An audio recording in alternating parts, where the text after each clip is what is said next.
नमस्कार मैत्रिणींनो, स्वागत आहे आज तुमचं आपल्या सिम्पली मराठी रेसिपीमध्ये। सर्वप्रथम तुम्हाला महिला दिनाच्या हार्दिक शुभेच्छा। तर इथे आज मी माझ्या आवडीचा मेनू बनवलेला आहे। तो आहे कुरकुरीत असा डोसा आणि बटाट्याची चटणी त्यासोबत। इथे मी त्यासाठी कढईमध्ये तेल गरम करून घेतलेलं आहे। त्यामध्ये मी टाकून घेतलेली आहे मोहरी, त्यानंतर आहे धने जिरे पावडर, त्यानंतर आहे इथे मी हिरव्या मिरच्या, आलं आणि लसूण याची पेस्ट करून घेतलेली होती। त्यानंतर टाकून घेतलेली आहे हळद, त्यानंतर हिरवी मिरची, आलं आणि लसूण यांना मी एकत्र दळून घेतलेलं होतं। त्यानंतर टाकून घेतलेला आहे कढीपत्ता। त्यानंतर याचा कच्चेपणा जाईपर्यंत आपल्याला फ्राय होऊ द्यायचा आहे। त्यानंतर एक मध्यम आकाराचा कांदा आपल्याला उभा कापून घ्यायचा आहे, तो सुद्धा आपल्याला यामध्ये चांगला फ्राय करून घ्यायचा आहे।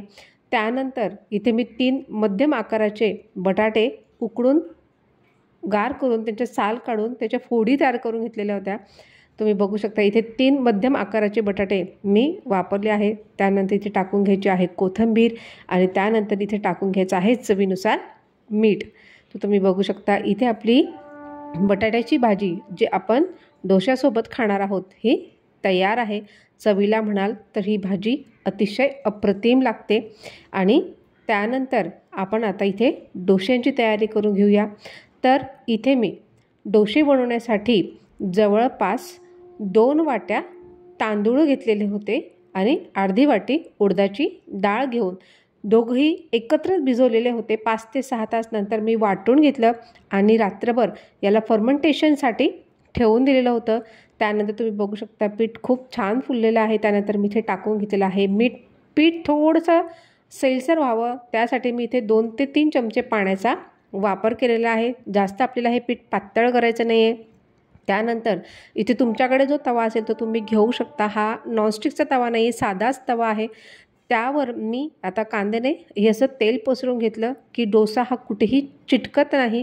आणि तुम्ही बघू शकता अशा पद्धतीने जे सगळं बॅटर आपल्याला एकत्र करून घ्यायचं आहे मीठ टाकल्यानंतर। आणि त्यानंतर अशा पद्धतीने आपल्याला हा डोसा असा पसरवून घ्यायचा आहे, तुम्ही बघू शकता।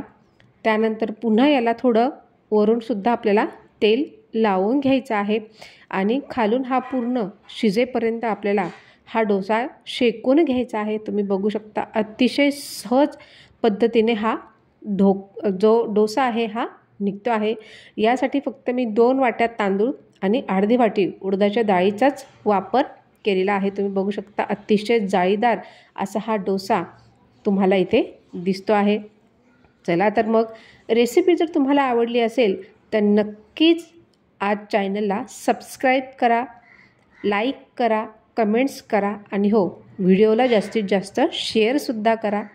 आणि महिला दिनाच्या दिवशी आज तुम्ही तुमच्यासाठी खास असं काय बनवून खाल्लं हे मला कमेंट बॉक्समध्ये सांगायला अजिबात विसरू नका। आणि तुम्ही बघू शकता अतिशय कुरकुरीत असा हा डोसा इथे तयार झालेला आहे। आणि त्यासोबतची जी बटाट्याची भाजी म्हणजे एकदमच छान। चला तर मग like, share, comments and subscribe.